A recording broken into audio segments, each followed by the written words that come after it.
বগুড়ায় মা হত্যার ঘটনায় জামিন পেলেন ছেলে সাদ। বগুড়ার দুপচাচিয়ায় গৃহবধূ উম্মে সালমা খাতুন হত্যাকাণ্ডের ঘটনায় র্যাবের হাতে গ্রেপ্তার হওয়া ছেলে সাদ বিন আজিজুরের জামিন মঞ্জুর করেছেন আদালত। বুধবার ২৭ নভেম্বর দুপুরে বগুড়া সিনিয়র জেলা এবং দায়রা জজ মোহাম্মদ হুমায়ুন কবির এ জামিনের আদেশ দেন। এর আগে ম্যাজিস্ট্রেট কোর্টে তার জামিন আবেদন নামঞ্জুর হয়েছিল।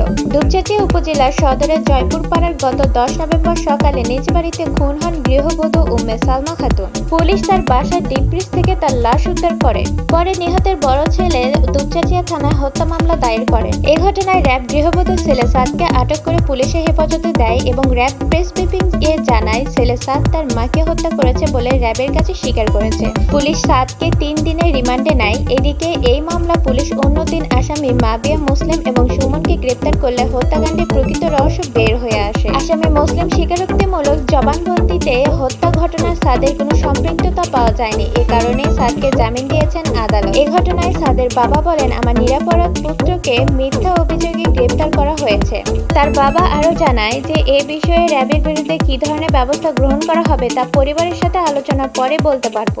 ভিউয়ার্স, আজকে ছিল এই পর্যন্ত। দেখা হবে পরবর্তী কোনো নিউজের সঙ্গে। আসসালামু আলাইকুম।